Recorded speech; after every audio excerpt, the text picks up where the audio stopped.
The first rule in grip sport is you tell everyone about grip sport. Crushing, pinch grip, thick bar, wrists. If the best guy in the world can't lift 100 pounds on it, I don't give a shit about it. Welcome back to another episode of the Grip Show. So, to really kick off the calendar year here, we're towards the end of January now. And on the 26th, a couple days ago, Will Giuliani just hosted the World's Strongest Grip at the LA Fit Expo. And with us here also have Tanner Merkle, who kind of a name that everybody's very familiar with in our sport, but has really dove back in last couple months here and started to compete again, and has had some really great performances. And he was at the competition and competed in the 100-kilo class. So he's going to be here with Will to kind of give us a just a rundown of the competition and how everything went. So Will, World's Strongest Grip at the LA Fit Expo. How did it kind of come about? You being in charge of that, what was that like as it was sort of developing? And just kind of walk me through everything leading up to it, I guess. Yeah, so Ode Haugen has been running some sort of strength event at the LA Fit Expo since the LA Fit Expo began 21 years ago. And it's developed into like a strongman show. At one time, it was like a pro qualifier. That he's been running Moss, and he's been running grip arm lifting contests there since, I don't know, the early teens. And this year he asked me if I wanted to run the grip portion of the contest, and I jumped at the opportunity because usually I run contests at his gym or rock climbing gyms or in my backyard. And I was really excited about the opportunity to run a contest, on a bigger stage. So what I wanted to do with the contest was kind of bring it back to traditional arm lifting, where you have your Rolling Thunder, your Axle, and your Saxon, the SBD of arm lifting, and then have one or two fun, never before seen events after that. I was thinking of having a medley, but then just logistically and time wise, I didn't think it worked. So the final event I settled on was a hold for time using a sword hilt, sort of like an excalibur thing, but the handle's more shaped ovularly like a sledgehammer handle. And they were straddling two sets of power stairs with the weight down in the middle, and they would just pick it up and hold it for as long as they could.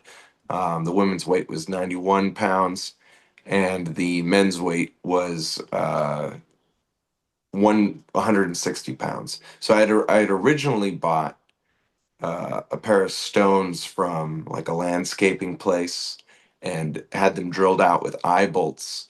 But as William Reed was like warming up for the event with the women's stone, the stone and the eye bolt just disconnected and the stone dropped. And with William Reed holding the chain and the handle and everything, he just looked at me like, yeah. So we had to scramble to figure out what to do. Ode had done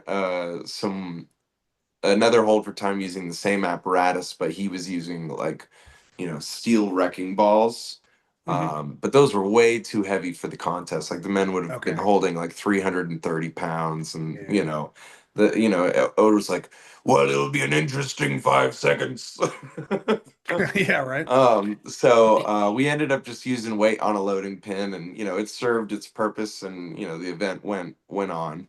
But that was like the only major hiccup of the contest. But yeah, so I wanted to get back to like the traditional Rolling Thunder, Axle, Saxon, all events that have had a lot of history, a lot of hands on them, a lot of leaderboards, records, just a lot of stats, because that's what I'm interested in arm lifting, is like being able to judge yourself on against someone that lifted in 2012, and against hundreds and hundreds of people. So that was sort of my vision for the contest.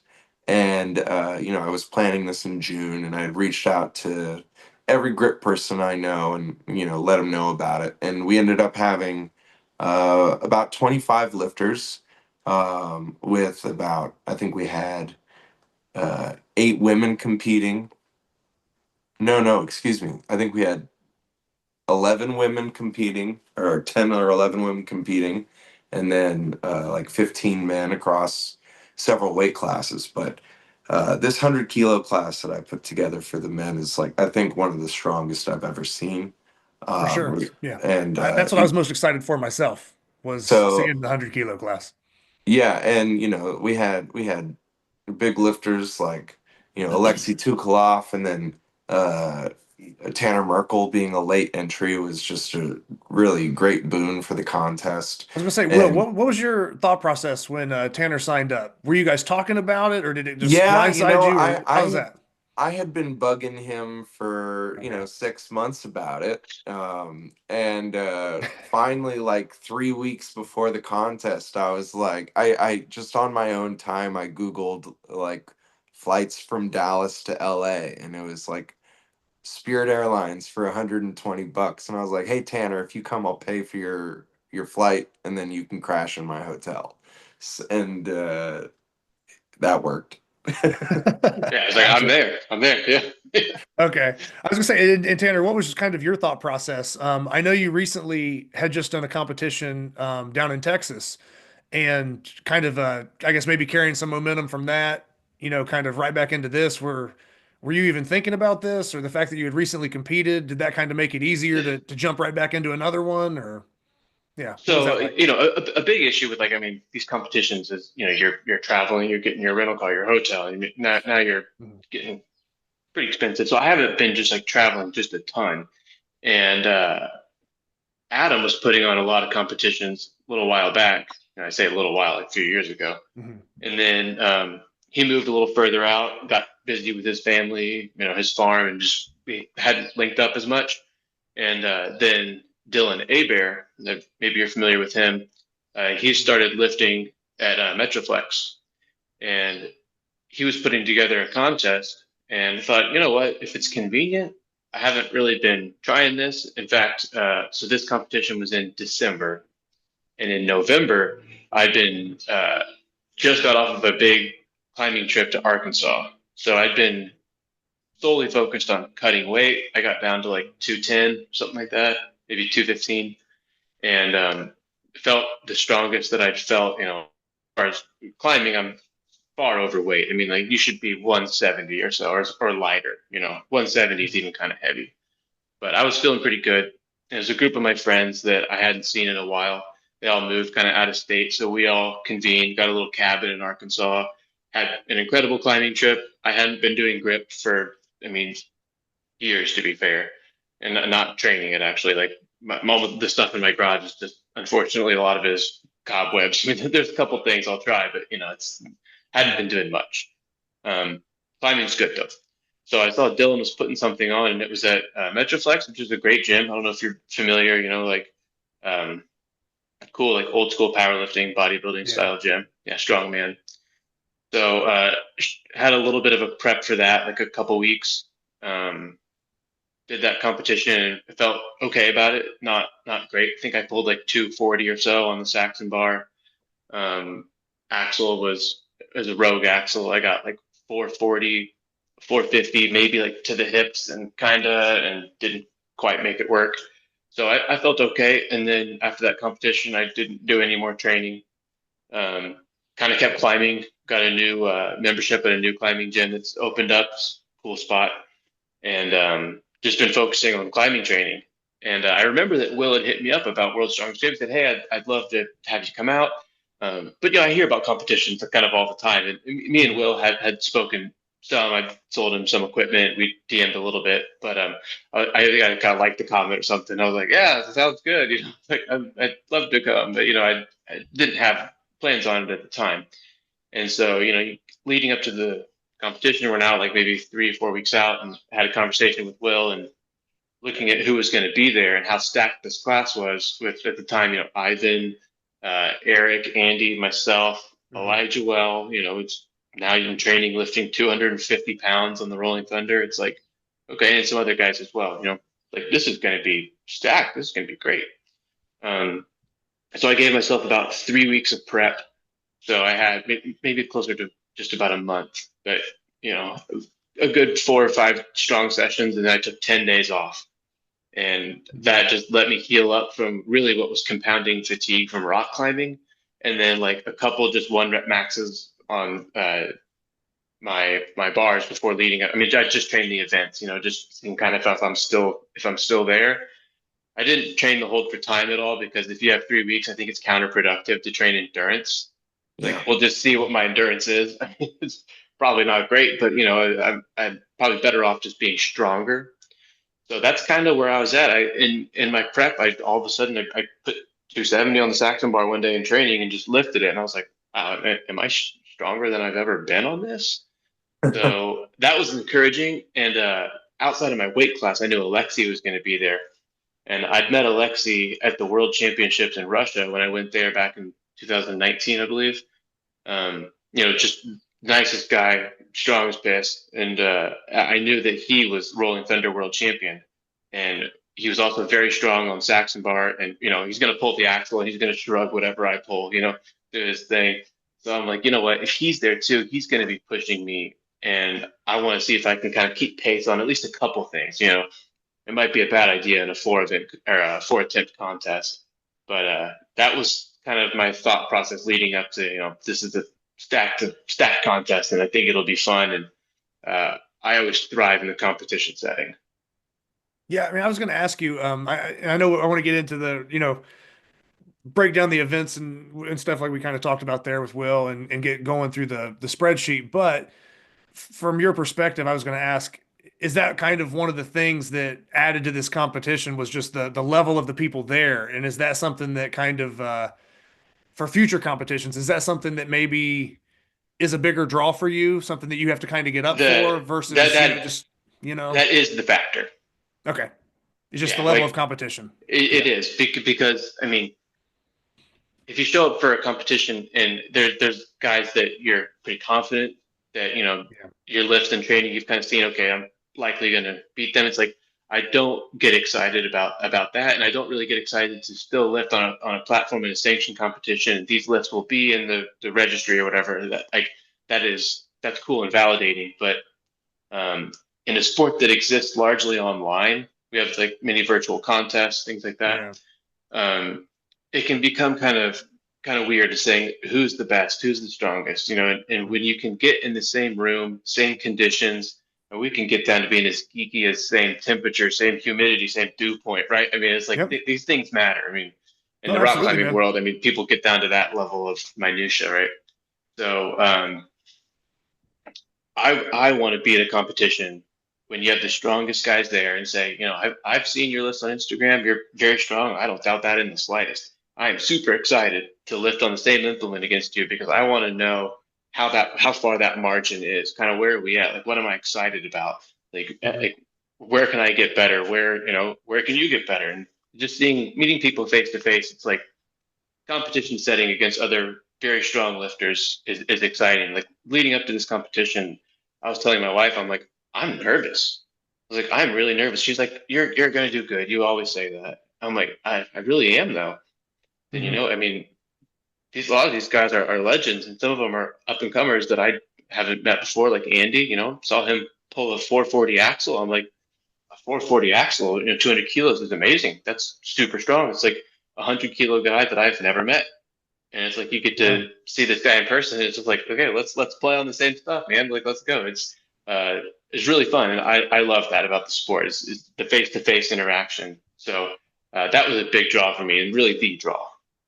Yeah, man, and that's something that people that have maybe tuned into the show before, they know that I can harp on multi-venue every now and then. Like I said, I understand for participation's sake that it has its place and it has its values, but yeah, I very much like being in the same room, same day for those reasons you just mentioned. And I don't want to make it sound like I'm bashing it too much. I mean, I've competed in King Kong 3 or 4 times. I've won the competition like 3 times. I love it. It's great, and it gets a lot of people involved with the sport. But what really gets me excited, gets me going, in person stuff. Yeah, especially when you got guys like that, that it's like being away from the sport for a little bit, but still kind of seeing, maybe what was going on from a distance. And then you're Yeah. realizing like, hey, man, some of these numbers are getting up there. Some of these guys, Hmm. hey, I'm actually getting a little bit nervous. I think that's like, Right. it's that like Oh, good competition, like good nerves. You know it, what I mean? The kind of stuff you want, yes. you know? And I did mean to say, one of the biggest reasons why I wanted to come is for a long time, the LA Fit Expo had maybe I'm not sure how long, but the Rolling Thunder World Championship. Right. Hmm. And I was going to do that one year, but then it was like COVID and things happened. Hmm. I don't recall why exactly it didn't pan out, but yeah, I didn't go that year. And Rolling Thunder is event number one. And if you asked me what is like my absolute favorite event that I think that you can pull any strength competitor, our sport has a very small pool, but if I'm saying you pull like some of the strongest guys in the world and put them on the Rolling Thunder, I actually think that like I'm one of the best at that. I'm Hmm. gonna toot my own horn on that one. It's my favorite event of all grip, and it's not contested that much anymore. And so it was going to be contested, and I, I hadn't had a ton of time, but I'm not going to miss the opportunity. I'm going to dry scoop a little bit of pre-workout and go out there and have at it. So that was a big draw too. It's event number one, and it's my best event.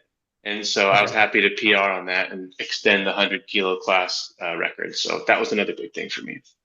Okay. Yeah, man. No, those are awesome points. And like I said, that's a lot of good context and background. You know what I mean? So, Yeah. um, Will, jumping into kind of just the mixture of events and how they unfolded, we could kind of start wherever you wanted or what I mean, if you want to jump in with the women's, men's, or how you wanted to go about that, or just event by event. We could kind of just get into some of that now if you'd like. Yeah, sure. I guess, it's on our tongue. We can start with the Rolling Thunder. Yeah. So the classes broke down thusly. The women had two classes, under 80, which had seven lifters, and the over 80, which had three lifters. So the top lift for the under 80 squad was a tie between Tammy McClure and Helen Nguyen. They both lifted 65 kilos, and then Kyra, she hit 60 as well. Okay. Yeah. Ashley Muncie also hit 60 kilos um, on that lift, and so did Coco. So there was a lot of 60s. And then a couple of the strong women also participated in some of the events. So the strong women, a pair of strong women competed both in the Rolling Thunder and the hold for time, and they both tied at 47.5 on the Rolling Thunder. Gotcha. So I think they both had pretty small hands, but I love that they gave it a shot. Um, for the over 80 women, Hafsa tied her Rolling Thunder world record she set up in Northern California with 80 kilograms. Real Um, quick, sorry, Will. I'm not the best at conversion stuff. Is that like 176? Is that close, or am I off on that? I'm sorry to throw you um, on the spot, man. I it's a was doing the weight same thing all class. weekend, Zach. Dude, I'm like, I'm getting better because I can always remember like the weight classes and how that translates to pounds, but Yeah. on certain lifts, I get a little bit lost. As I had warned you before we started rolling, my computer has just died, so Okay, I'm going to no big deal, rely man. on you for all You're calculations good, man. and I got you. But yeah, stats. if I just typed it in real quick, I don't want to take too much time. You said 80 kilos, Yeah. 176, so just over 176. So yeah, that was right. I thought off memory it was correct, but didn't want to mess up there. But yeah, no, so yeah, good pull. But yeah, Um, and I was wondering, like she came up to me and I wasn't really, because I was refing the men's platform, and she came up to me and she was like, "Hey, it's my fourth attempt. Should I go for 80 or should I go for more?" And I was like, in my head, I was like, I don't know what's going on down, and and I was I said, you do what you think you can do, like, and it hadn't clicked to me that yeah, it's an all-time world record. If she Yeah, does thousand more dollars. than Yeah. that, she would get the $1,000 prize. yeah. um um So that's my mistake for not pushing her to do, even a quarter kilo more. Yeah, Um, gotcha. but I did look at the video. Tanner's looked at the video of her 80 kilo. It's a great lockout. But it did seem pretty maximal. So it would be a shame if, she went for it and missed it. So, I'm glad she got the lift anyway. But that $1,000 that would have gone to a world record had it been set was Hmm. instead distributed amongst the weight classes. So all the podium prizes doubled. Hmm. So Gotcha. I call that generosity on HAFSA's behalf. Yeah. Thank you, Asa. And then I'm trying to look at it here. Did Alicia Martin take second? Yeah, she took second in that class. Um, I was trying to see if they were relatively close on any other events. Looks like the axle was like 5 kilos off, Hmm. and then oh, I'm trying to read this. Sorry, it looks like Alicia Martin won the Saxon event, so wasn't a full sweep for Hafsa there. But No, yeah, yeah, I Hoffs. always like I'll to be look at honest. that. Yeah, Hoffs's yeah. Saxon is surprisingly, not that strong considering her other two lifts She's are still really relatively new though, right? I mean, it might just be a beginner thing where it just take a little bit of time and it could catch up. right. I assume, I don't know her personally, but if somebody's only been doing it for less than a year or so, or I don't know the full details on training background, but yeah, it might just take time for that pinch to catch up or a little more focus on it, and that could shoot up real quick and be right there and completely turn around. Oh, for sure. But yeah, I was just looking. Anytime we have somebody that's like setting records or they're like very high up in certain events, a lot of times you'll see them kind of sweep the class and just take it all. So it's cool to note when other competitors are kind of at least pushing them in other areas and Hmm. holding them a little bit accountable. Um, but uh, but yeah, and that was both the women's classes, right? That you had split there Right. with over and under 80 kg. Hmm. And had they, I also did like an overall, Okay. just for my own interest. And let's see let's see. So in that case, Hafsa would have taken the overall, and I think it was by such a small margin. Had Tammy McClure held on for, I think, one more second on the Mhm. hold for time, she would have won overall. So I think they were just like a point and a half apart uh, in the overall That was a great standings. last event. Yeah, it really did decide a lot of stuff. It was very interesting. Thank you. And then for the lightweight men, Ben Galbert, took that event with 95 kilos. And then William Reed hit 85, and I think that's a contest PR for him. And probably an 80 kg or a 70 kg world record because he even though he was in the under Mhm. 80s, he decided to cut to 70 kilos for this contest Yeah, to chase some world records, which I think he got uh, I would pretty much assume across so. the board. Yeah. Yeah, I would Um, assume for most of those events. Um, and then we have our big 100 kilo mhm. class where I just don't remember who won that one. Tanner, do you remember who won I the Rolling I Thunder? I I don't. I don't. I looked away during that actually. I went and grabbed a hot dog. Yeah, so Tanner hit 125, I believe, right? Yeah. That's right. Yep. And then the next best was Eric, 110, and He had Elijah a close Well. call at 115 though, right? Like it popped out of his hand on the down call or Very close. something. Very, I mean, Eric Yeah, literally locked. Like he got all. Not even say locked. He pulled it. Just getting there, getting there, getting there. It was like a half a second, and it dropped out of his hand. Yeah. Yeah. I gave him the down You call, did. That's right. Yeah, and then it exploded out. and I said, no lift. You can't. You gotta keep. You can't Sure. drop it, Right. man. Right. He Yeah. knows that. Oh, yeah. Everybody Of knows course. that. Yeah. Yeah. Yeah, Um, It's that's happened to still wild, all. man. Yeah, it's happened to all of us before. and then Elijah Well and Andy Muncie tied that event with 105. I Just think such a strong Travis, group, man. I mean, yeah, you're Yeah. talking about four guys pulling over 230 in the Well, yeah, same and weight class.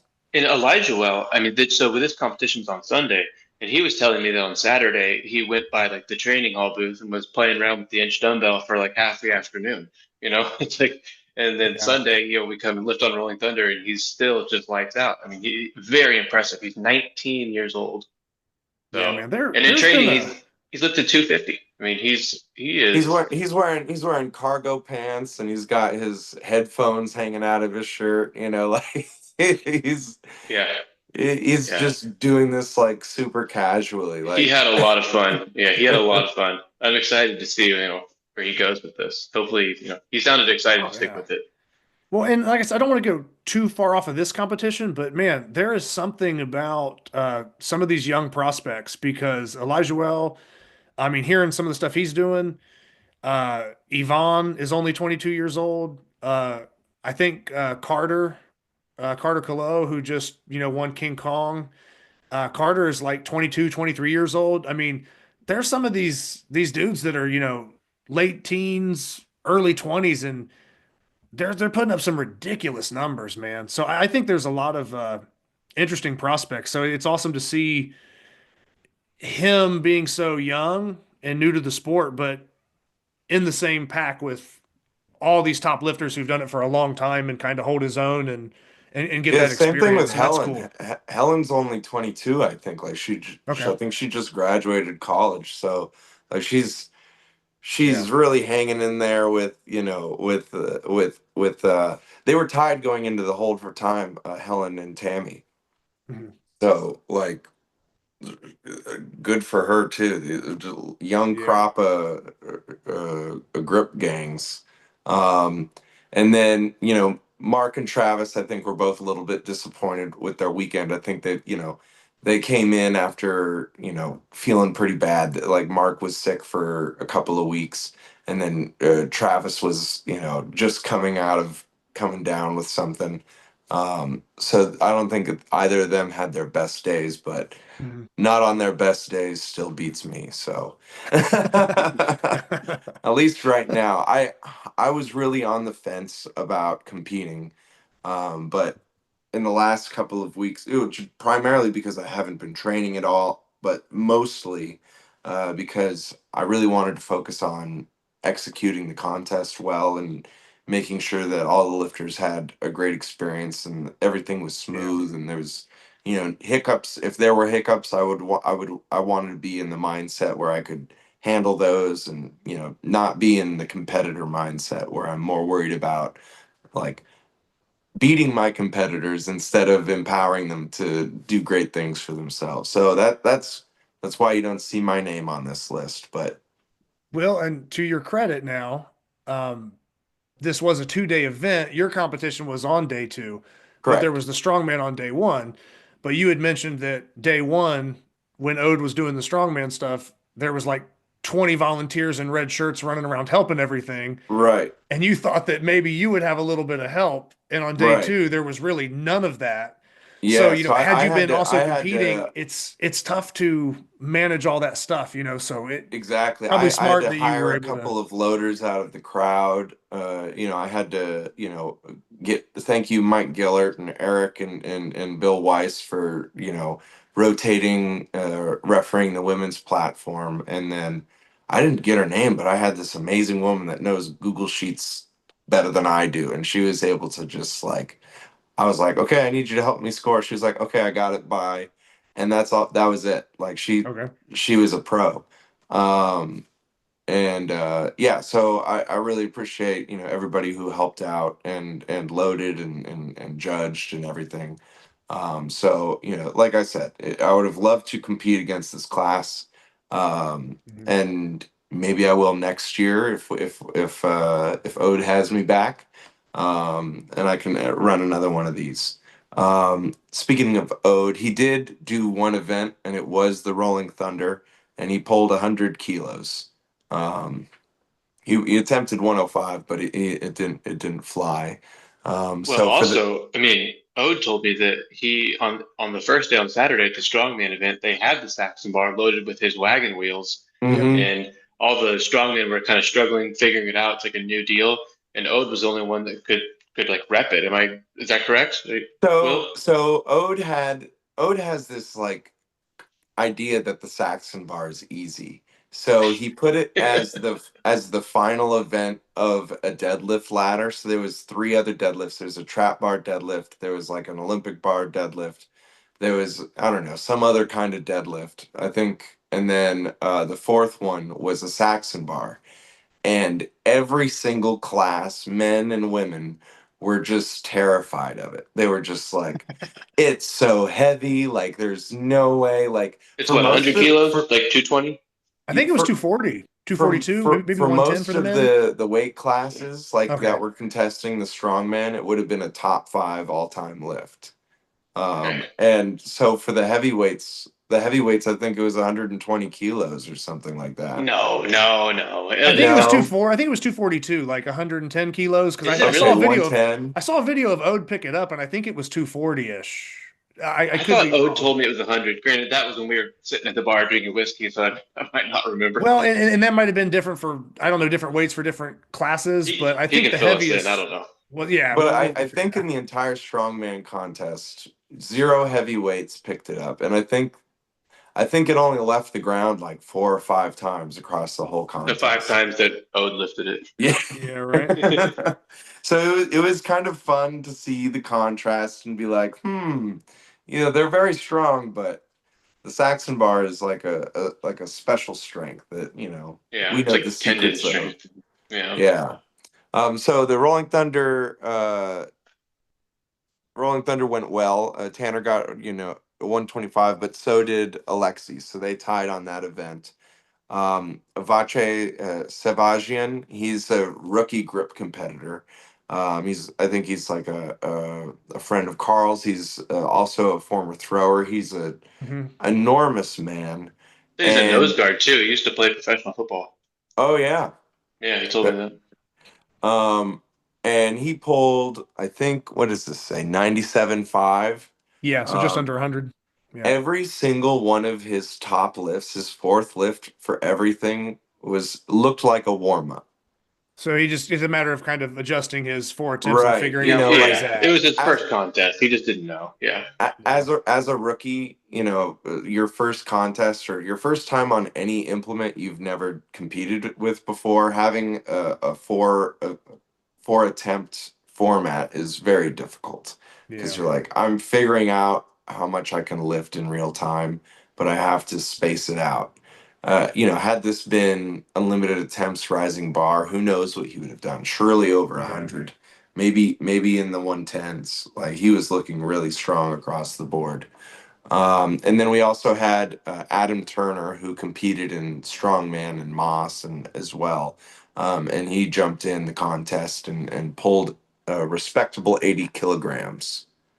Um, so overall for that event, um, it looks like that Hafsa won, and then Tammy got second, and Helen tied with her. Mhm. On that event. And then overall for the men, Alexi and Tanner tied, and Andy Muncie had the next. Oh no, excuse me, Eric had the next highest lift for that. For the Rolling Thunder, I know we mentioned Hafsa topping out at 80 as the fourth attempt. Was that everybody's? Was that Alexi and Tanner's fourth attempt at the 125, or was there any room to go up? Did anybody try more? Or Alexi did attempt 131 okay, for an all-time world record. Yeah. Right. okay. How did He that did look? not Or make did it. it move, or how did it go?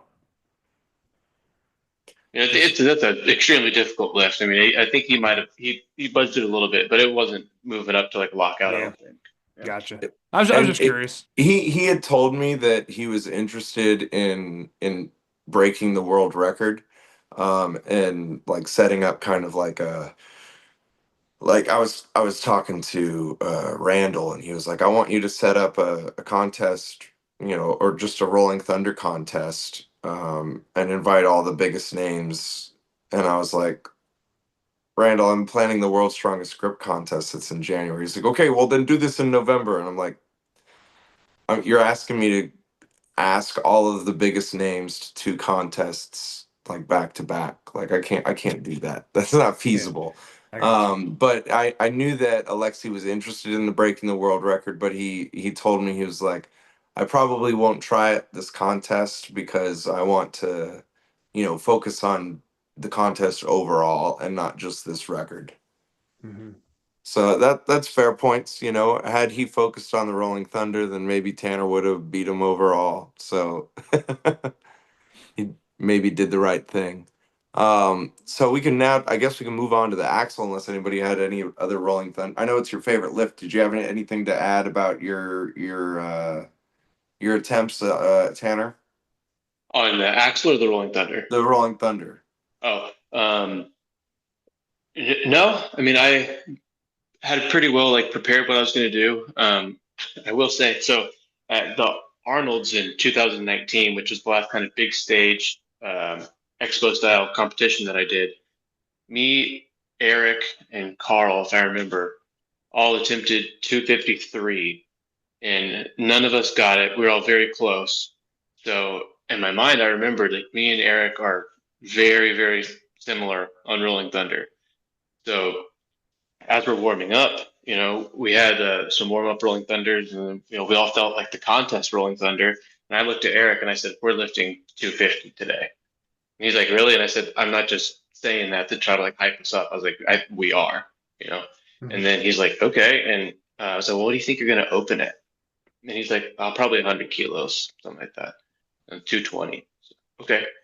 So we warm up, and we've got like 90 kilos on the pin, and then I put 100 kilos on because I don't think I'm going to open at 100. I just want to make sure that I can smoke it. And like the way I kind of set up, I really lock in. It's kind of a 1, 2, 3, like jerk real fast, and it just like flies. And I was like, oh my god. I kind of look over at Eric, and then he's like, I'm gonna try it. So Eric reaches down and he tries it. Bam, just kills it. And he goes, I think I'm opening at 105. I was like, oh, damn it. I was kind of counting on me opening at 105, Eric opening at 100, and now I've got a lift on him, right? If we're all going to go up in 5 kilo jumps. Yeah. So that was kind of my thinking. And so the competition starts, and Eric does open at 105, and he goes before me. And I did skip 105, and I opened at 110. So I still kept with my strategy. I wanted Eric to open just slightly under me because I knew that was going to be an event that if I didn't play my cards right, he might beat me. Mhm. So it's always kind of fun just how that works. I mean, it's all good fun. I mean, it's a good spirit contest, but I didn't want him to get points on me there. So that was kind of a fun deal. So us both warming up and realizing that we feel very strong. So that was an exciting way to start the contest and get some momentum, right? Quarterbacks get streaky kind of thing. I was thinking of that analogy. And it's like we start with the Rolling Thunder, my best event.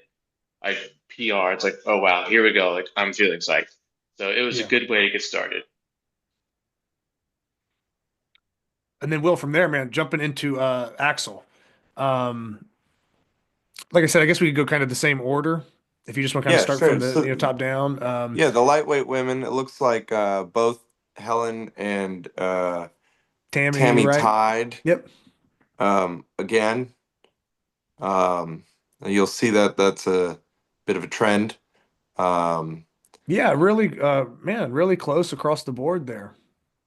yeah, That's really good to notice. Like I said, because we don't always have to necessarily go like line by line down the whole spreadsheet, but yeah, when you get moments like that, where I mean, did they the, legitimately tied on every single event other than the final event? yeah, Technically, every okay, every every yeah, lift they tied, and then it came down to the the hold. hold.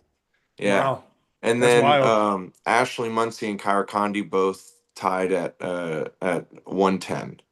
And then we have Hafsa who hit 120 on the axle, and Alicia hit 115. Corey zeroed her opener, unfortunately. Okay, So that's a tough break. But neither Ben nor William Reed zeroed their opener.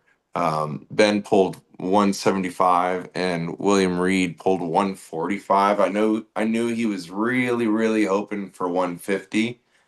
Yeah. He was a little bummed, I think. I messaged him briefly, when I could during the competition. He was giving me some updates, and yeah, he seemed kind of bummed with that axle performance, but like, you know how it is. I mean, some days it's there, some days it's not in competition, and it happens. So, Yeah, I mean he had just done a huge weight cut with Steve Gaspar, and you know losing that mass is it from someone who's admittedly himself not the strongest deadlifter.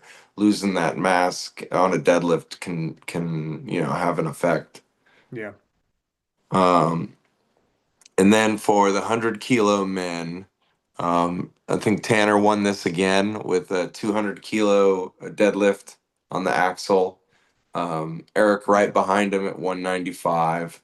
And then Elijah Well took third in this event with 185, beating Andy Muncie. Um, and then everybody else got 155, it looks like. yep. So that's 2 wins for Tanner. How you want to talk about your axle approach? Yeah. So this kind of comes down to one of those things where it's fun because in-person contests, like I alluded to earlier, we're all going to be lifting on the same implement.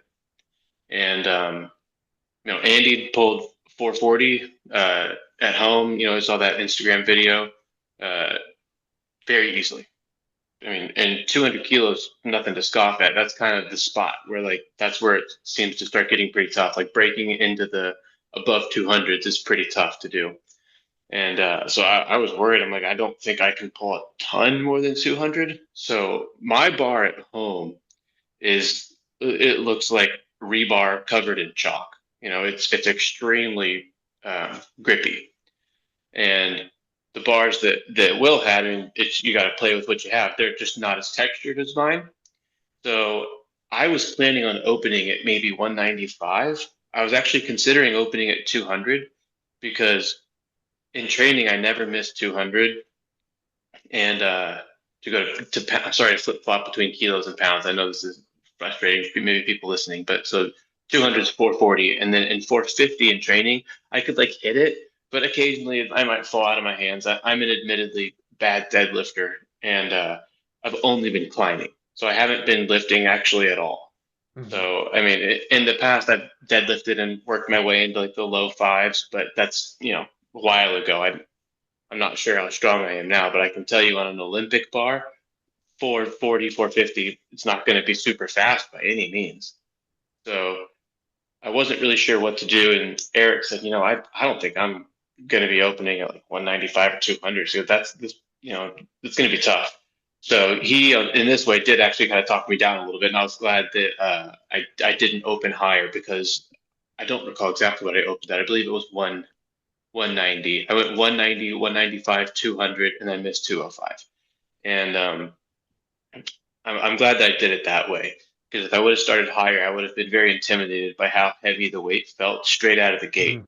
Because I was surprised. I mean, I'd been leading up to this. I pulled on the axle about probably three or four times, and successfully like pulled my back out of place like real bad before the event. So I'd already kind of had a weird back injury that I was trying my best not to think about, load up with 800 milligrams of ibuprofen and just have at it. So it didn't cause me any issues. So I mean, thank God. But a little disappointed there. I think when you look at my 125 to 175 pound Rolling Thunder, I can lift that with both hands, by the way. I'm pretty even. You would think that I would have a better axle than that.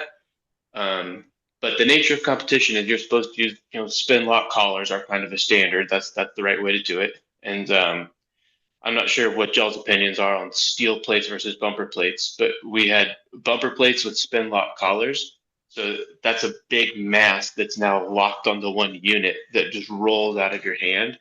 Whereas if I'm in training and I'm trying to stroke my own ego, those plates are going to be loose. The collars are going to be about this far off of the weights. I'm trying to maximize everything. So it's interesting when you're dealing with same implement, same collars, and same everything. My wrist strength's bad, and I'm more of a fingertip pressure, just full squeeze. Not very good here. So I felt that quite a bit on the axle as it starts to roll out. I just lost it.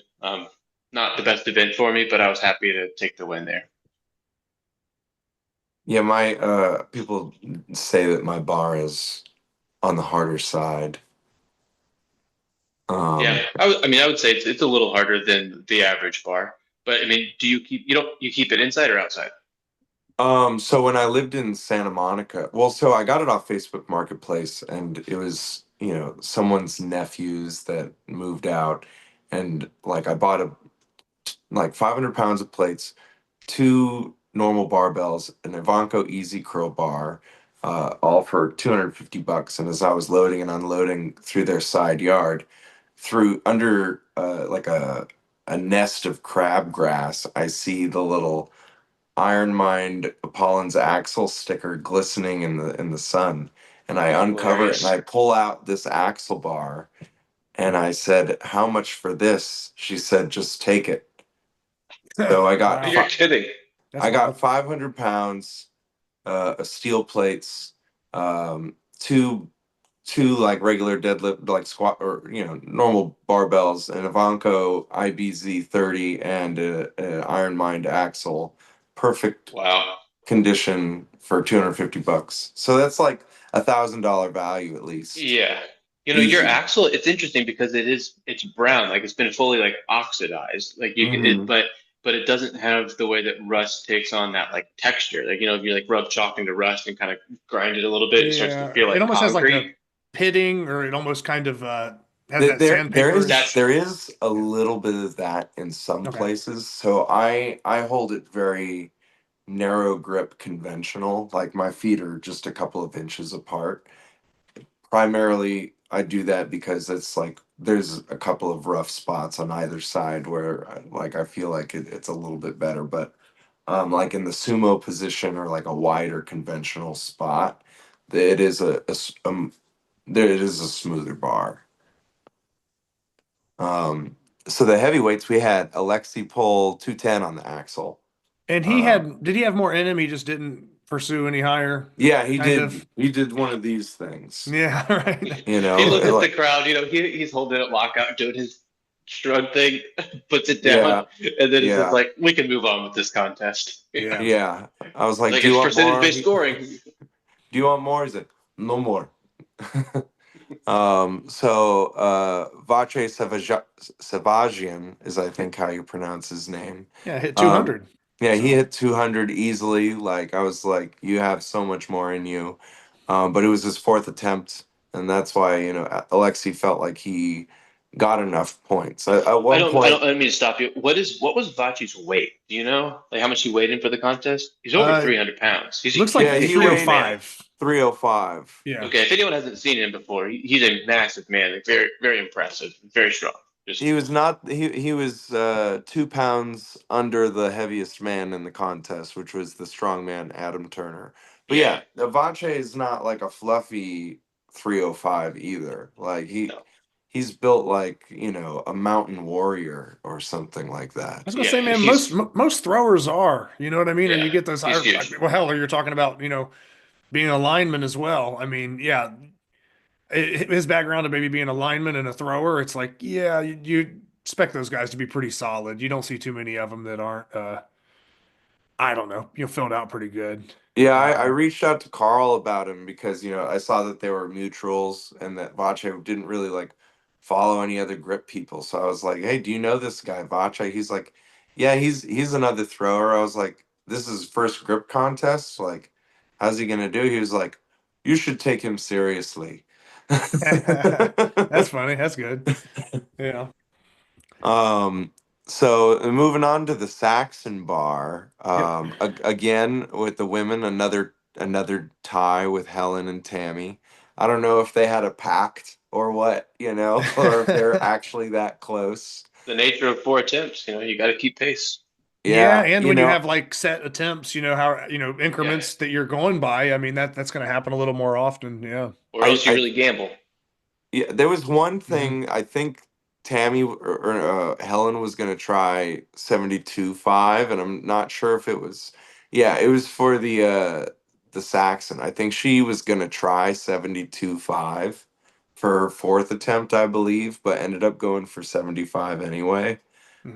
So I'm curious if my memory serves me correctly on that one. 'Cause I'm curious if she would have gotten it and then had the overall win, but we can't replay it.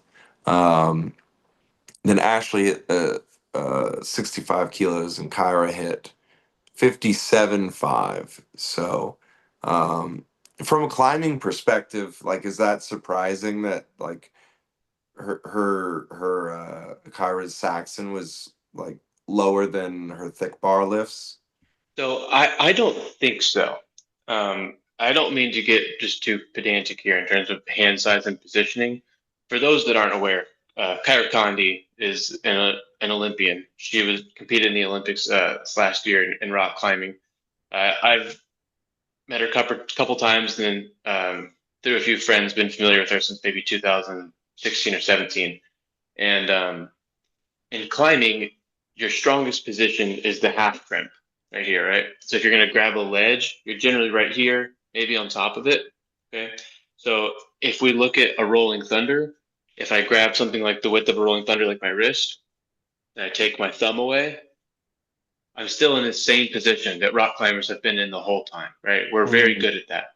But if you look at Saxon Bar and someone like Kyra with smaller hands, relative like to myself, for example, a 3x4, you're not really in this crimp position. Your fingers are more like kind of flat and pinching like this.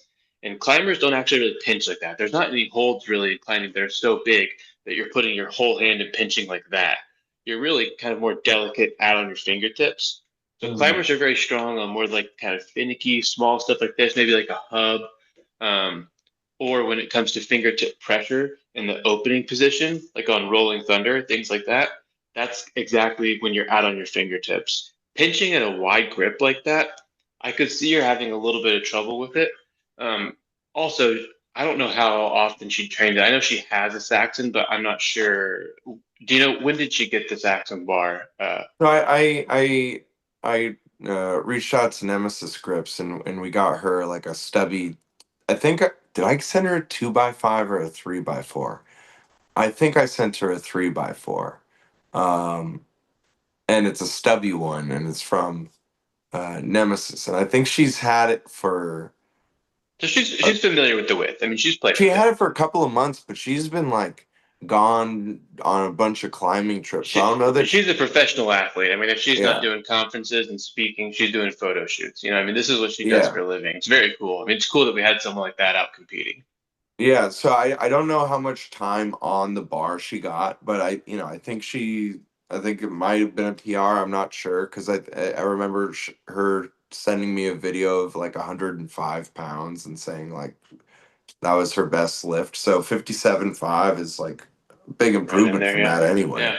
Again, Ode's Magic Saxons. Very good. Yeah. She was also struggling with cuts. I mean, yeah. Oh yeah, she was struggling with it biting into her webbing a bit. Yeah. Yeah. And then for the Alicia took the Saxon bar. Alicia Martin got 65 for the over 80s. With halves of getting 57.5. And then this William Reed at 70 kilogram body weight, even just under 70 kilogram body weight, hit 100 kilo Saxon bar, beating Ben Galper 5 kilos. So I think that's in the same range as you, Tanner, like 30 kilos over body weight Saxon bar. Huge. So William took the win on that one. So it looks like that's 2 wins for Ben. And that's a world record for his weight class as well. Oh, surely. Right? Yeah, I think everything he did today was a world record. Yeah. Or that day was a world record. I believe so. At lighter body weights, it's sort of like, it's a little glossed over, but like, still really, really impressive. And he's paving the way for it. Yeah. Yeah. It makes me want to have like a lightweight world championships. Yeah. And then so we have the 100 kilo gang on the Saxon, and you pulled 130, winning that event. Andy pulled 115, Eric Yeah. pulled 110, and then Elijah Well pulled 100. So he lost some points on that one. You want to talk about your Saxon Bar pull? Sure. Yeah. So in contest, the most I'd done was at Clay Edgin's gym back in, I have to look at the date, early 2020s, maybe 2020. I remember I'm wearing a mask in the video. So it was during the pandemic. You had to wear a mask absolutely everywhere at the time. And I pulled 262 pounds, which I believe we had unlimited attempts back at that competition. So I was able to take tons and tons and tons. And I was shocked to get to 260 because I'd never lifted that much in contest, even in training. And that was a weight class record. Then in my prep leading up to this competition, so usually I lift in my garage where I'm at now, but I live in it's a big, like a townhouse with there's a couple of connecting buildings. And if I drop the bar, it's very, very loud. And I mean, you can kind of hear it everywhere. And I just don't like to be that guy. So I don't ever really push my lifts in the garage too heavy. So I never really tried a whole lot more. And then I joined this new climbing gym that I mentioned earlier. And they've got a great area for lifting. The manager's real cool. He's like, hey, bring all your stuff out, get the other guys to try it. It's a whole separate story. But anyway, loaded up 270 one day and just kind of did it and was like, holy shit. Like, I mean, that's a lot more than I've ever done. I mean, 8 pounds more in contests. I always do better. So it's like, this is just training. And it's not like I'd chalk the heck out of it or anything. I just kind of did it. That's exciting. I'd seen Ivan do 266. I'm like, cool. We're going to be neck and neck on this deal. He ended up being sick and couldn't make it, unfortunately. But so that was kind of what I thought I was thinking I can do 270 in a 4 attempt contest. I probably won't attempt 270. I just want to make sure I extend my weight class record, maybe by a little bit, maybe match it. We'll see. See what everyone else is doing.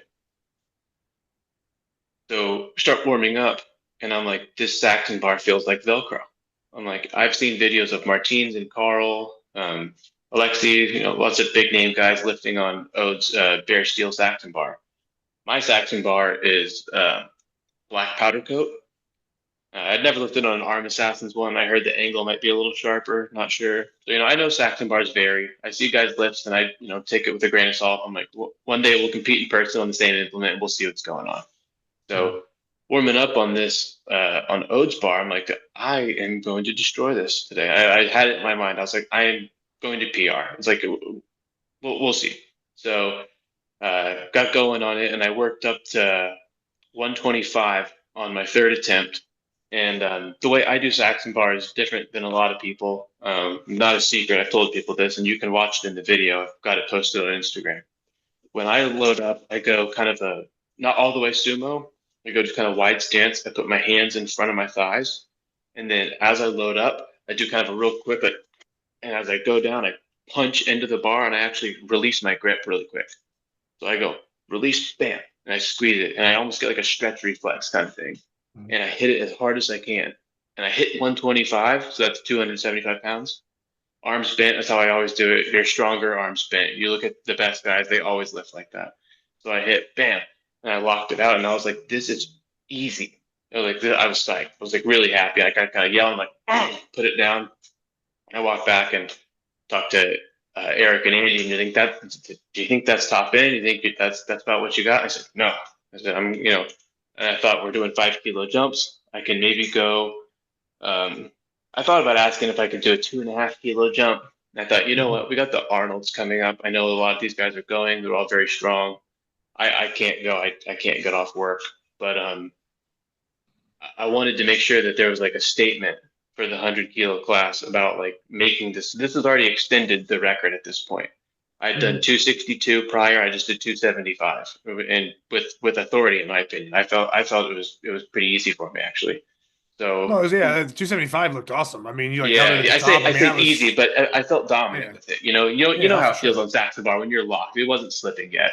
So Yeah. that's why when they said, you think you're going to go more, I was like, I'm going to go more. So went up to 130. And as I walked up, I had the wrong mindset about it. If you're not ready to lift, it's like, why even bother?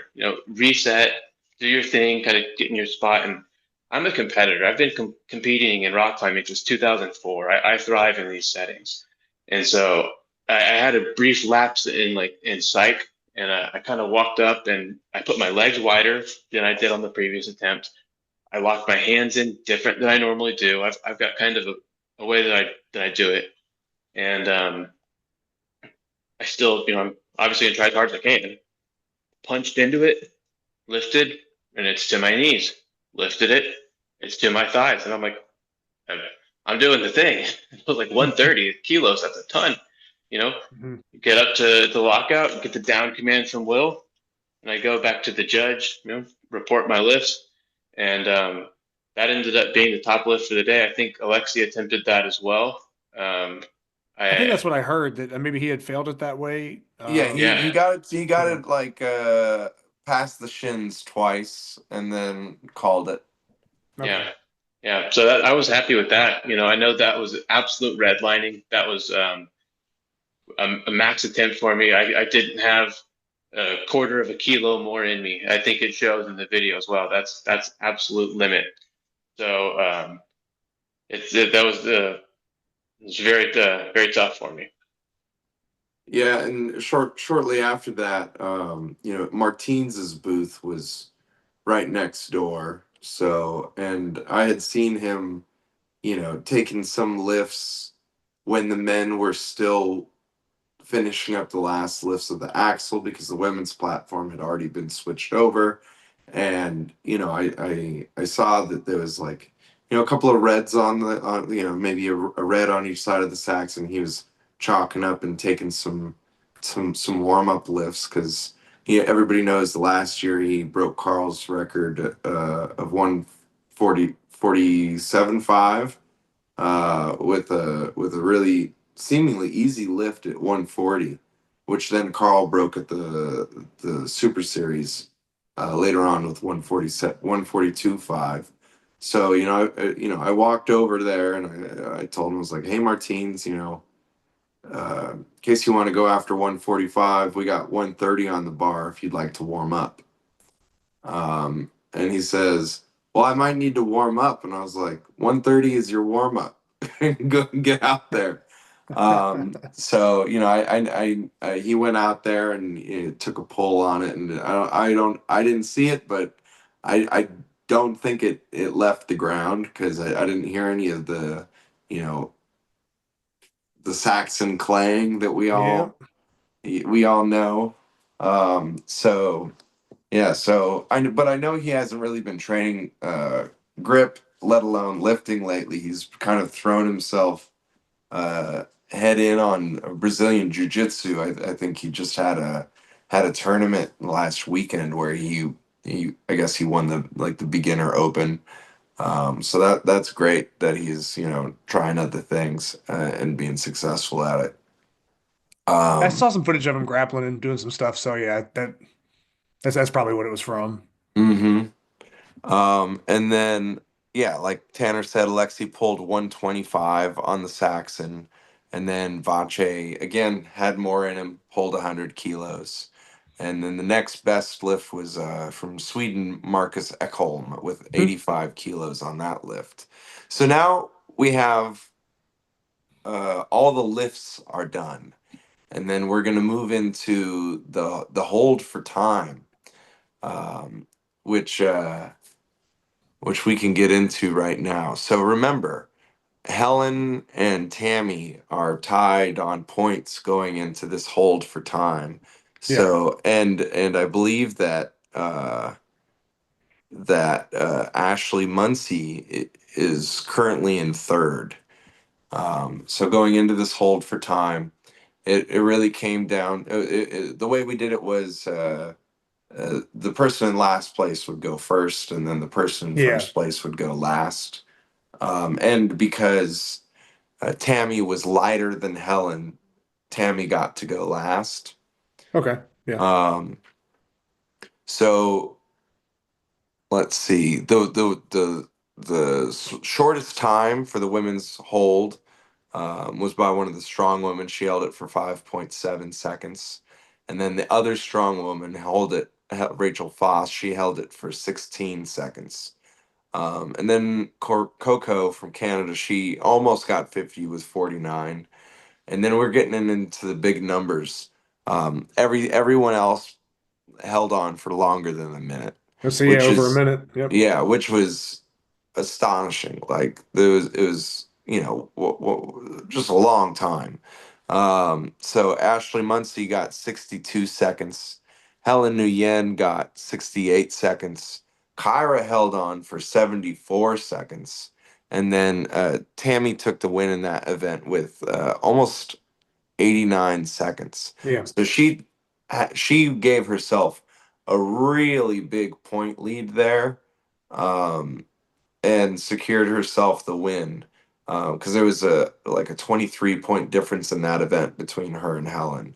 And percentage-based scoring, if we hadn't mentioned that before. Yeah, correct. Yeah. I going into this, I was going to do reverse strongman, but as you heard on the last on the the podcast we did with Ode, that he was telling me I should do percentage based, and I Yeah. relented. Sometimes you just got to do what the old man says. I think it worked out great. I think that was a good choice. Yeah, it really, because there was a moment where Alexi came up to me and he said, "If I lift more, do I get more points?" And I said, "Yes." And then he said, "Okay, I would like another attempt." So it's a contest that drives you to do better and better and better, and not just be okay taking And the lean weight into your class strengths. win, right? Yeah. Because of the hold for time, and Tammy being so dominant in that, she ended up winning the whole shebang. And because of Kyra's 83 seconds, or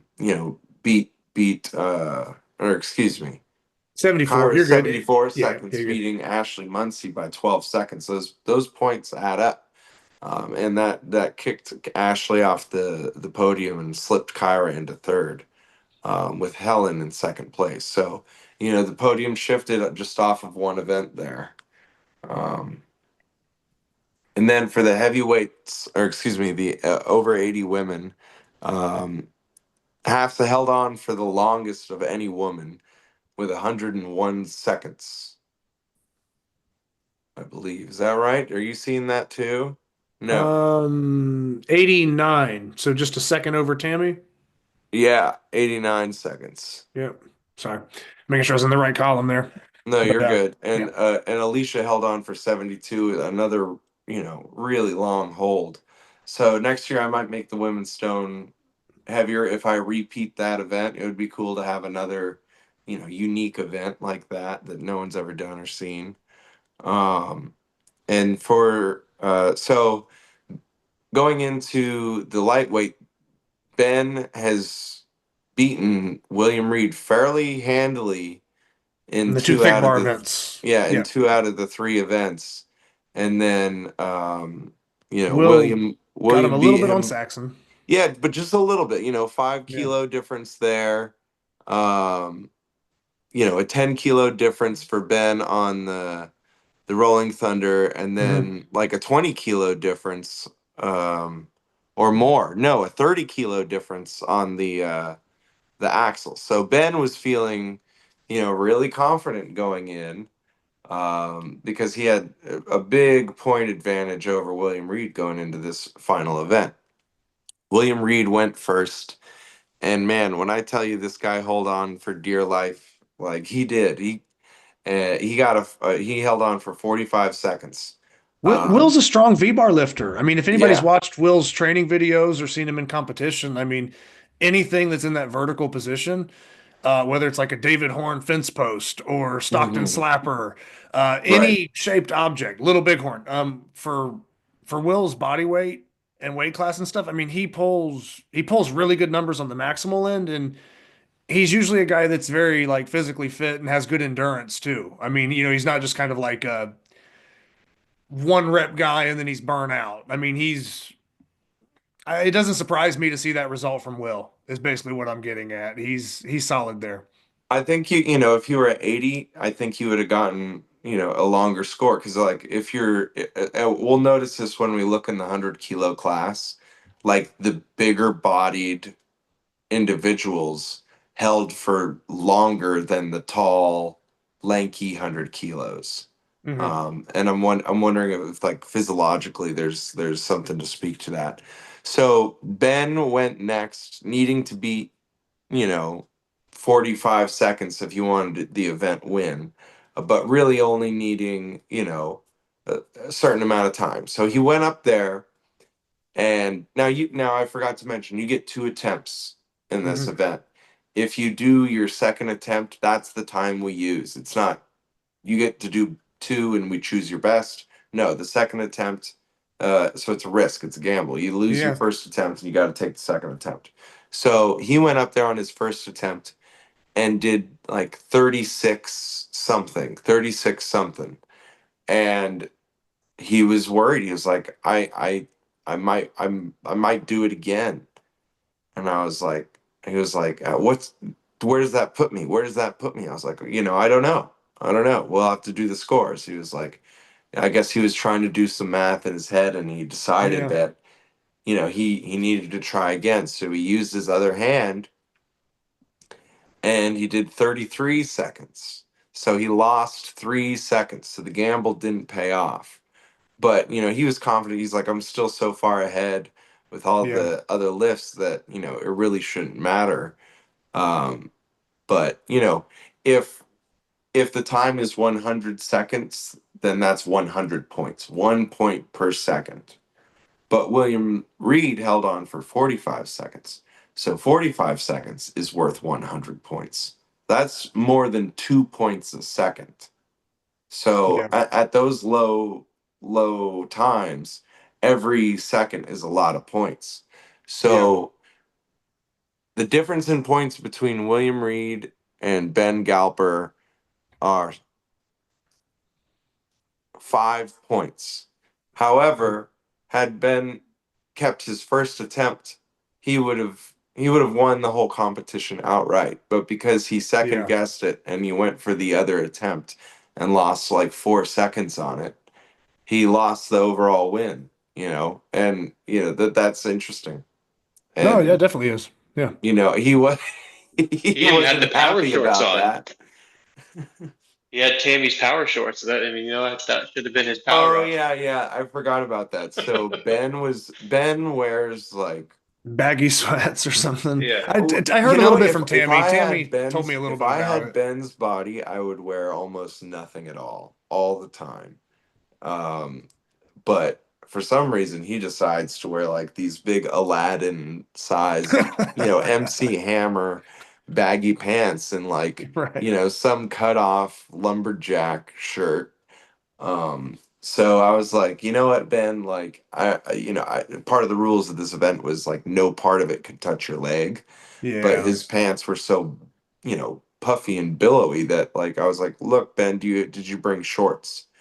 And he's like, no. And I was like, well, I don't want to like call you for bracing when you're not bracing the implement on your leg just because it's like caught up in the fabric or something.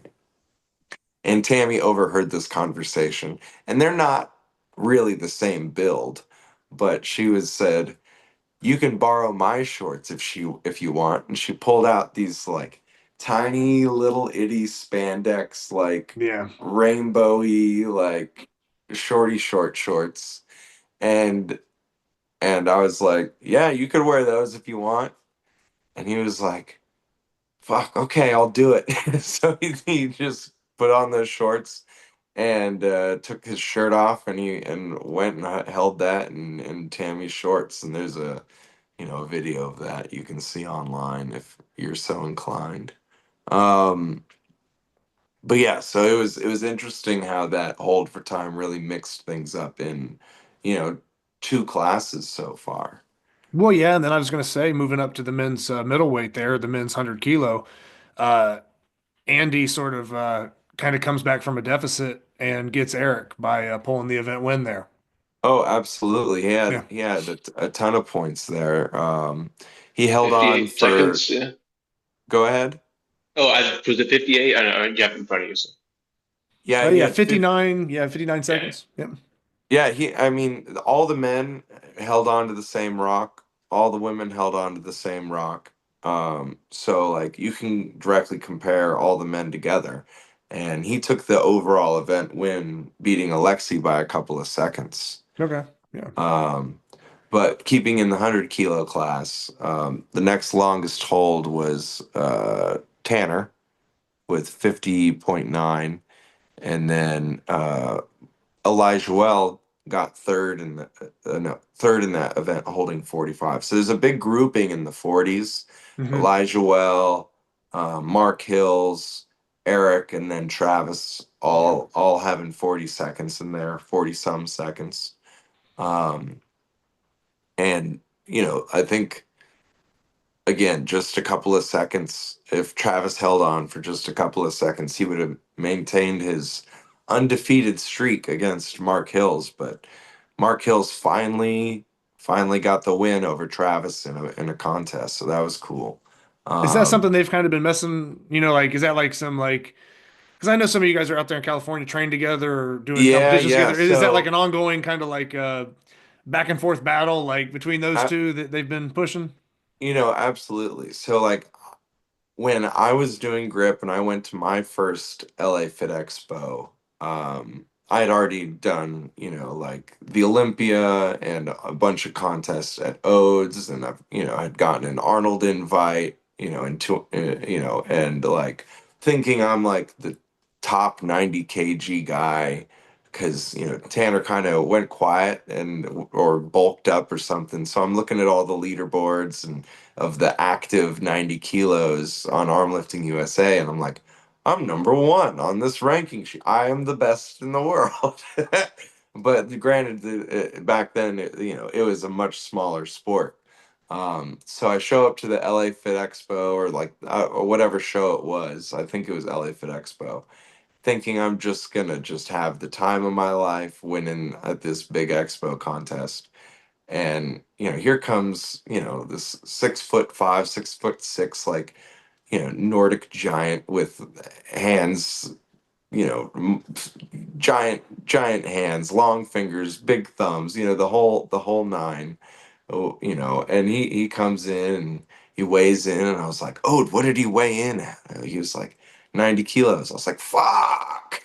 And like, he beat me at every contest I ever held or participated in for many, many years, up until this last year when I finally got him at a few contests. Hmm. Um, and then, maybe like a year and a half ago, uh, Travis is at the climbing gym and he's doing his thing, and he keeps his axle bar and his rolling thunder and all of his stuff at the climbing gym in LA. And I guess Mark is a really avid climber too. So he's in there climbing. They don't know each other.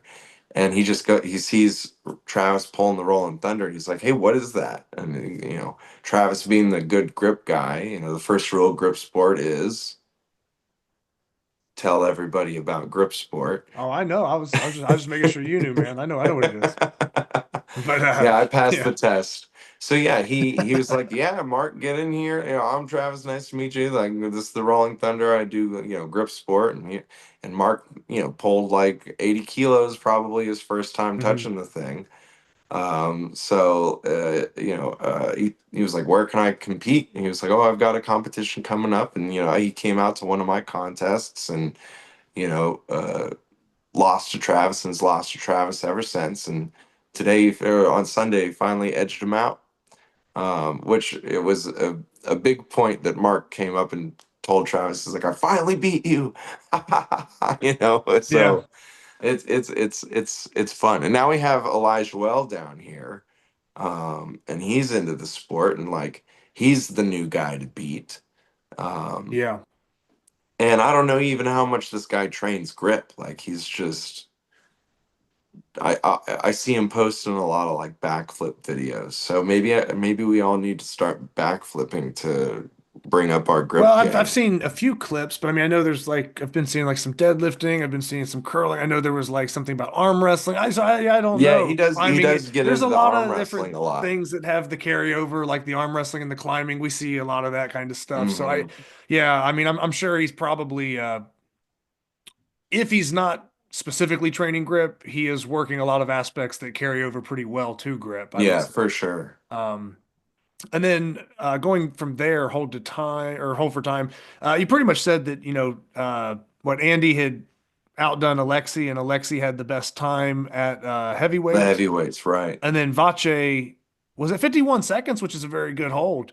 So he did very well there. Yeah, he was Yeah, animated those last 10 seconds. He was like screaming and yelling.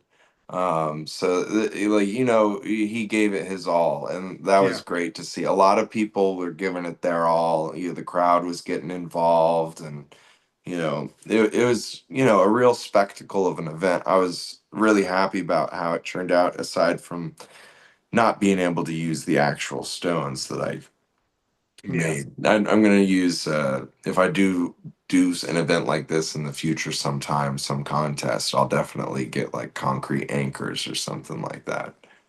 Yeah, Because I that can be tough sometimes. I mean, drilling and tapping into stuff like that, and especially if it's going to get dropped or fall, and Yeah, I was yeah, honestly you never more know. worried. The pin falling out was never a concern of mine. I was more worried about like the stone splitting when it was getting drilled into. Yeah, So I was like, oh, if it can hold that up, if that's fine, then I'm not worried about it getting dropped or anything. It never even occurred to me that the bolt would just slip out. So that was disappointing for oh, sure. it's all good, man. Do you still have the spreadsheet up in front of you there? Yeah, I got it I was on my just saying, phone. if you just wanted to run through, I know we kind of covered it in the moment, but if you just wanted to kind of quickly hit the class podiums, Yeah, just and absolutely. then So, from there we can kind of talk about what everybody won and that kind of stuff afterwards, and well, Tanner, did you want to talk about your hold for time or like what? Yeah, just I mean, in brief there. So what I liked with Will designing this event was that it's a fourth event that none of us know, right? I mean, everyone can prepare for the Rolling Thunder, Axle, Saxon, but then there's this undisclosed fourth event, which then we find out is this implement that none of us have. We haven't put our hands on it. We really don't know how to train it necessarily. I mean, I guess you could do some endurance stuff, but anyway, so when we're all setting up and warming up for the final event, we climb up on the power stairs and feel the implement. And there's like, I don't know what the technical term for that, like knot at the top, whatever that little piece of there with the metal like protrudes yeah, more. But you could lock your pinky and like your back of your palm into that, and that felt pretty locked in. So you could grip up high, but if you grip down low, you're closer to the pivot point where the chain connects to the little eye bolt or yeah, whatever. And so then it's like, okay, can you get like a little bit of like radial deviation? I mean, obviously you can't lift it like that, but are you going to be more mechanically advantaged to grab lower? I'm not sure. Then you can't really pull against the piece of metal locked into your pinky. yeah, So we all kind of felt it a little bit and didn't really know what to do. And I think Hafsa grabbed down low, and she had the best time for the women. So I was like, okay, well maybe, or did Tammy? I'm sorry. I think it was Hafsa, right? Tammy had the best time for the women. Tammy had the best time. Okay, I think Tammy did grab up high. So I was seeing people do different things, and it really didn't seem to be anyone felt strongly one way or the other. So I go up and with my right hand, I lock in, and as I lift it, I feel immediately that I didn't put that metal protruding part on the outside of my hand where I could then kind of lock in. I put it mhm, more on my pinky, so I already feel it sliding as I pull it off the ground. And I'm like, yeah, okay, damn it, that's not where I want to be here. I hold it for 51, and then Andy has beat my time. He went before me, so I already knew the time to beat. It's not even like it's not like it's that kind of thing. I mean, I had a number to beat, yeah. which it's easier to do when you're the last guy, and I still couldn't beat it. So like big props to him. I was like, dang.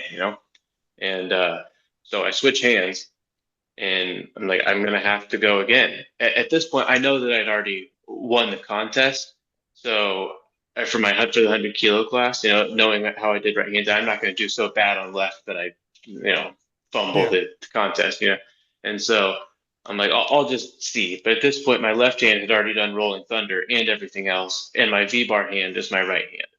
Granted, I never tried like 1 inch V-bar or whatever this would be the equivalent of. Yeah. Yeah, So much like a sledgehammer handle. right, which I didn't even try that. I never practiced this thing. So I picked it up left hand and I held it for 50.9 or whatever. So a little bit less. So that ended up being the time that I had to take. Uh, and it's very tough event, very cool. And I love ending a contest that way. I mean, me and Will spoke about this afterwards. I think it's fun having a kind of an off the wall oddball event where people aren't really training for it, whether it's a medley, a cool event like that where you're on power stairs in front of everyone. It's just very epic. You're holding. I mean, when I did my second attempt with my left hand, as I started to fail, my arms opening, and I started to put it all on my bicep. I was like, if I hold for a couple more seconds, I'm gonna hurt my bicep. And Yeah. I failed it. And I know we're getting into the overall here in a minute, but just while I'm talking about it. Um, Will had figured out if I held it for 6 more seconds, I would have taken the overall for the whole contest. So Right. that is kind of a bummer. It's just like but it shows that when you have events like that and you do percentage-based scoring, it makes it really interesting because you're forced to lean into stuff that you're good at, and it can make for these kind of epic finishes. So props to Will for thinking of that. It was really cool. Thank And you. Will, real quick, when we're talking about like people winning the overall or what the overall would have been, you didn't officially base any prizes or standings on that, right? That's more just hypothetical. Correct. It's a Okay, yeah, just double hypothetical checking. overall. The prizes were divvied up amongst weight Wait. Yeah, classes. okay. I was just There double there, checking. there was there was a small thought that I had um when I was just going through like day of who all our competitors were and like thinking about their different skill levels and whatnot. And I was like, man, I wouldn't be surprised if two middleweight guys ended up on like an over like beating all the heavyweights. Most of the middleweights probably beat all most of the heavyweights except Alexi. Alexi, So yeah. and I mean even the lightweights beat a lot of the heavyweights. So there was a thought that I had. I was like, should I just get rid of the weight classes for men and just do like a overall men's podium, which would increase the prize money. But I didn't want to do that last minute. Um, Yeah. but thinking to the future, if I do get do get to run this contest again, and I would be curious to just have like maybe two men's weight classes, kind of like they do in Sweden, like maybe like 100 and below and Yeah. 100 and above, because like let's be honest, like William Reed and Ben Galpert can totally hang with a lot of these 100 kilo guys on a lot of these lifts. um Mhm. so that's a thought going forward. I don't know if that's something I'll act on, but it's a consideration. um and it'll help localize bigger prizes for you know and this is world's strongest grip, that we should be getting the best of the best folks competing with really heavy lifts and really big guys, and big hands, big events, so big prizes at all. but, I was but going yeah, to ask so you go about the ahead. prizes. No, I was going to say, I was going to ask you about the prizes. I was just saying that, I'm sure you had a few sponsors and people that you had reached out to, people Right, that yeah, contributed. so If you wanted to shout that out and then maybe just kind of break down, you know, a lot of this stuff everybody will speak of in the sport is, how spread out it is, the travel costs and things of that nature. And I get it. There's not a lot of money in the sport, but it is nice when you see people who do get cash payouts or there are good prize packages for the athletes. And that's something you did for this competition. So I just wanted you to maybe just go into details about kind of what the athletes got and how you kind of divvied everything up and yeah, just give absolutely. some credit there. So I'll be transparent here. I charged $75 for this event. I put in $2,000 of my own money, and maybe of the 25 competitors, 15 paid. Um, so I definitely did not recoup any losses. I took a big financial hit on this, including buying some equipment and other things like that. And I don't mind. Like, Mhm. this is something that I love to do, and you know, with West Coast Arm Sports, the idea is not to enrich me, it's to enrich the sport and grow the sport and just provide, an excellent contest experience to the lifters. So this is something I do as a hobby, like I'm Mhm. not trying to turn this into a business, and I had no expectation of making money. That being said, I did have some sponsors beyond the $2,000. One was set aside for the overall world records, if they happened, like if Carl showed up or something like that. He could have taken my money. I'd have been happy to give it to him. Same thing with like Sarah Chaplow or Gabby Dixon, who ended up pulling out because her coach asked her to focus on the Arnold Strong woman, which I understand. Um, so beyond that, we had Steve Gaspar Nutrition, who's sponsoring every third place athlete with a package of their choosing, either a month nutrition program or a contest weight cut. Additionally, Nemesis Grips has their gift cards for the event that they're going to give out. So I have all the details on a spreadsheet on another computer. And then the Goddesses of Grip Instagram page. They gave money for $50 for the winner of each women's weight class. So yeah, I think there's like one or two more I can't think of off the top Okay. of my Yeah. head. But yeah, I really appreciate, all those sponsors. Go check them out, buy their products and whatnot. Um, and so the support from the community is really really great. And I hope to carry this momentum into next year's contest, where I can get more sponsorship, more prize money, more lifters. Like, I paid for Tanner's flight to come out here. Like, I'd be happy to do that, for a couple other athletes, if the money's there, and if I get a sponsorship that can help with that. Like, there was a time, like, I was talking to Iron Bibby because he had done a video with Martines, and they were doing grip stuff, and he was basically Mhm. juggling the inch dumbbell and lifting 460 pounds on the almost 500 pounds on the axle. And Martins, and Ode helped me get into contact with Iron Bibby, and he was like, yeah, I would love to come. I just need someone to pay for my flights. So I looked Mhm. up flights from Burkina Faso, West African country he's from, to LA, and it was like $1,600, and I was just like, "Whoa, I that's got you. that's a lot of money," and I don't know that I can swing that. So yeah, good luck. Reach out to Nike or like someone with money. But yeah, hopefully we can have bigger turnout, more Mhm. lifters, and keep the level of competition high.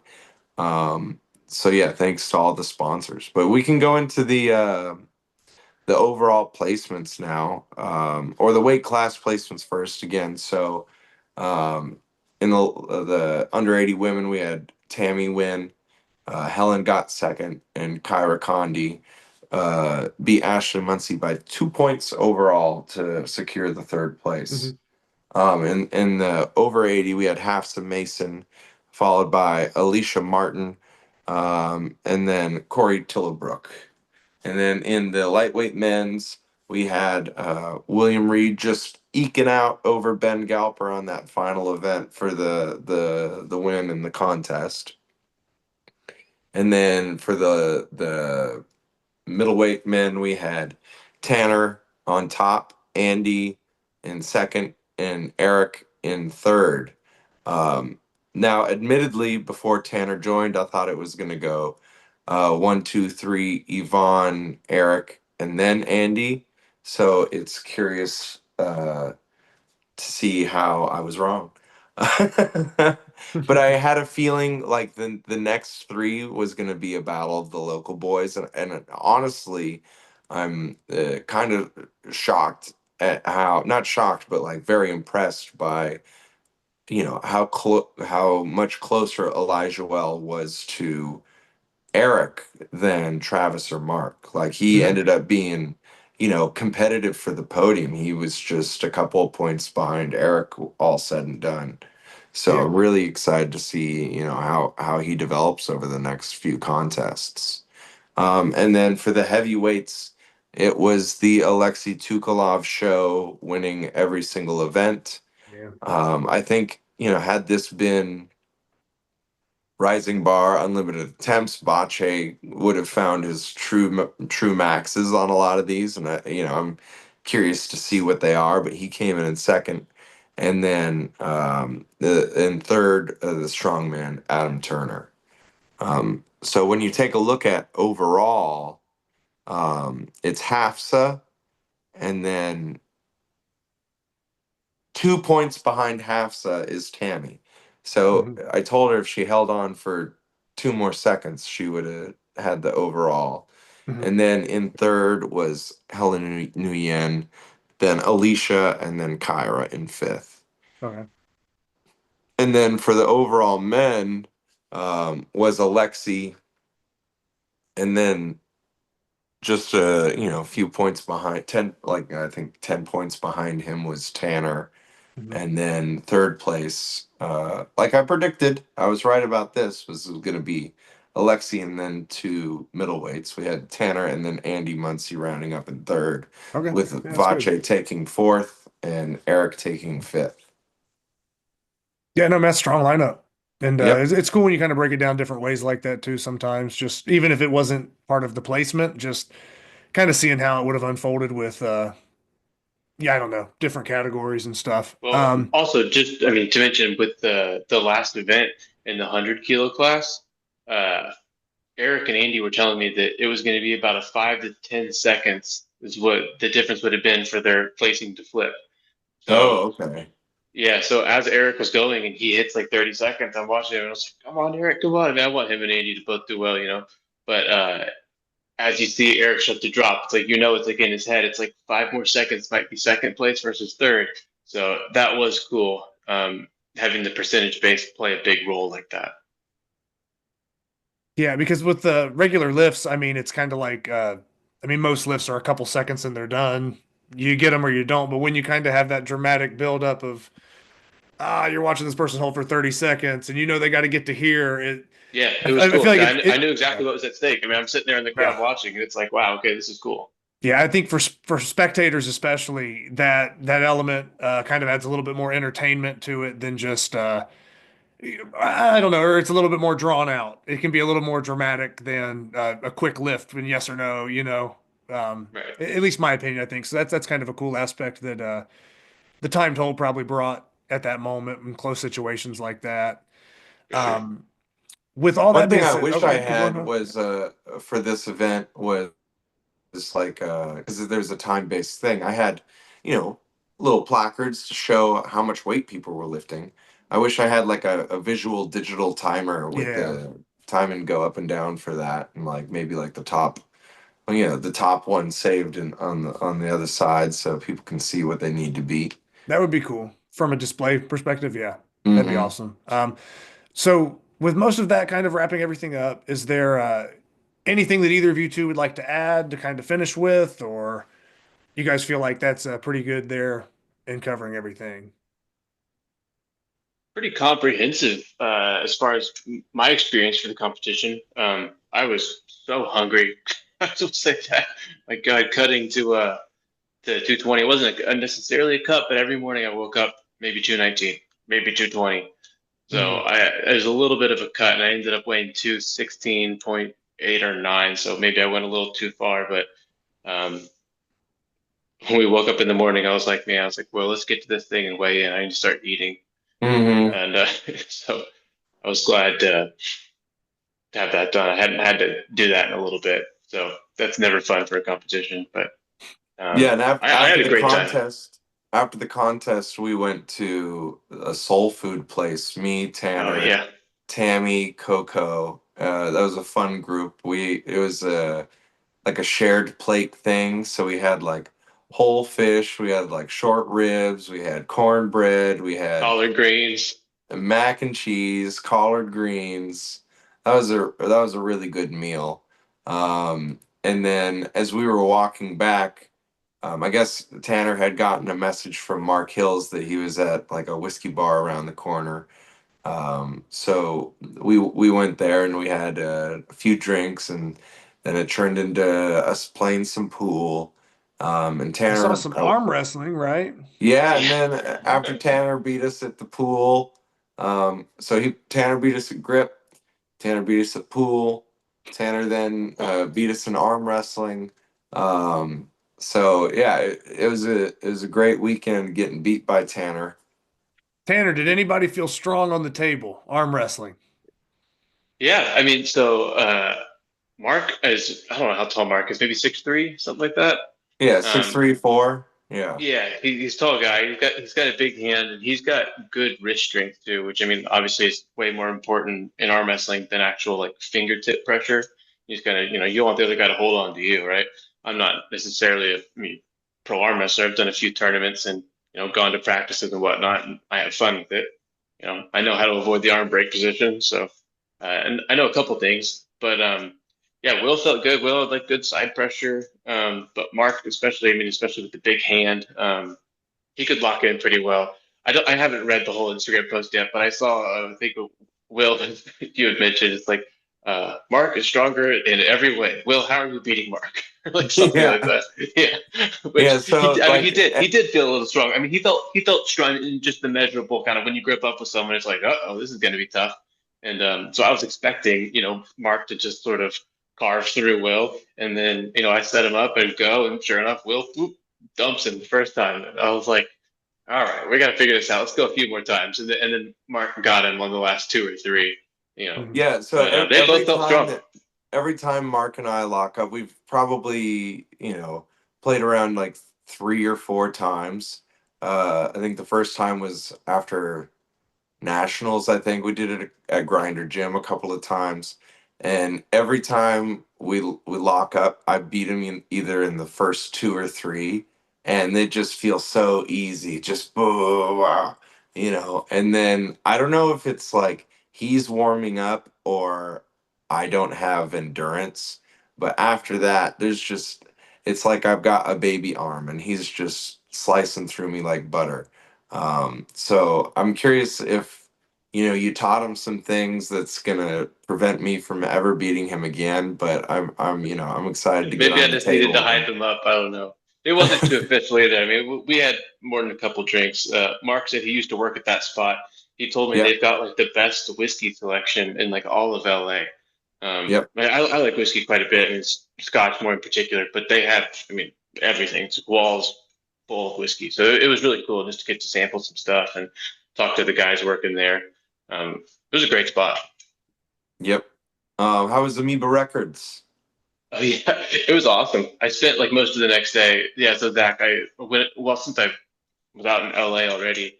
I'm a big music buff, and Amoeba has a YouTube series where they do "What's in My Bag," and they take maybe you're familiar Mhm. with it. They Yeah, have a little like bit. big artists come through. Yeah, and they cull through the store. They've got a big eclectic selection of anything music to cult horror films on VHS. Right, it's like a whole Hmm. years of pop culture you can go walk through. So I took pretty much the whole next day and just perused through Amoeba Records. They've got a big underground metal section too. I'm a big metal head, so um, looking through all that was fun. It was a great time. Then I just drove to the airport and flew home. So it was a great trip. Now, for either of you two, hosting or competing, anything kind of next up on your guys' radar, or going to take some time and kind of see what develops? For me, On yeah, go ahead. so I've I've been so dialed into this contest for the last 3 or 4 months that I haven't had time to sit down and plan out the West Coast Arm Sports 2025 schedule. But now that this is over and done with, I can turn my attention to contest planning. And I anticipate having, 6 to 8 contests this year, like I usually do. Um, I breaking news, I don't think I'm putting in a bid for nationals this year. Man. So all you West Coast voters are free to do what you like. Not that you're not anyway. But Eric reached out to me. I know that the GSI is doing the regional championships, and as the GSI chairman of the West, I feel like it's appropriate for me to run, my region's championship. So I'll be doing that. Events are undecided, location is undecided, time is undecided. But keep your eye on the West Coast and Arm Sports and my Instagram page and westcoastarmsports.com/upcoming contests. And I'll let you guys know when I have more information about that, because I haven't really been thinking about it, but it's been in the back of my head. Like, there's 2025 to worry about, not just World's Strongest Grip. But locally, I guess, of the contests that will be on the calendar, I don't think I'm going to do the Arnold. I haven't really put any thought into it. I might. I haven't decided. But I will do the Super Series and go to the Olympia if it's in Vegas, and King Kong, all the standards. Mm-hmm. Gotcha. Anything for you, Tanner? Anything you're thinking about, or just not quite at the time, or? So I mean, this was a little last minute for me, but I'd be lying if I say it didn't give me the itch Mhm. to start playing with all this stuff again. So I was thinking about what my training is going to look like now, because started at this new climbing gym. It's a really good spot. I don't want to abandon where I'm going with that. I'm around 100 kilos, 220 pounds body weight, which is too heavy. I want to keep climbing and cut that back a little bit, get my front levers and one arm strength, get that power back for the strength to body weight ratio type of stuff. Still some climbs that I have on my horizons that I need to put down.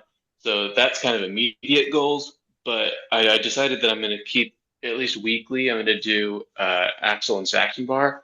I think those are the biggest bang for your buck. I'm already very good at one-handed thick bar, so I don't really think I need to focus on that too much. I think that doing Axle is probably the best. If I could pick like one thing to just do, it's Axle.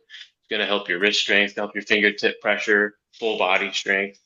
You see very few guys that win the Axle in competitions and are just miserable at everything else. That's not really a thing. So it's like, I think that's important for me to keep on top of. And then I do have a feet goal. I'd like to lift my 104 Hall Bell level. And if not level, I mean, I've lifted it, many times with the whole, going pinky side back a little bit, getting a little bit of a tilt on it. Yeah. I say many times, probably 10 times or something. But I would like to lift it a little more straight on. That'd be a goal for this year. Contest wise, nothing necessarily. I know Dylan, I think on April 6th, is putting on a competition here at Dallas Market Hall. So I'll probably go to that. And then I've heard Adam might be potentially doing some more stuff. So I'll have to talk with him. Okay. Yeah. Yeah. If and I told you this, Tanner, but if Adam's running a contest that you'll be at, and get some people going, we'll make a road trip or a fly trip out to Dallas, because Could be fun. yeah, that'd be We've a got good everything time. to make a huge medley too. I'm into those old school competitions. Throw some massive medleys in there, some steel bending, some card carrying, some stuff like that. I think that could be fun. Just some off the wall things. Yeah. All right, man. Hey, well, with that being said,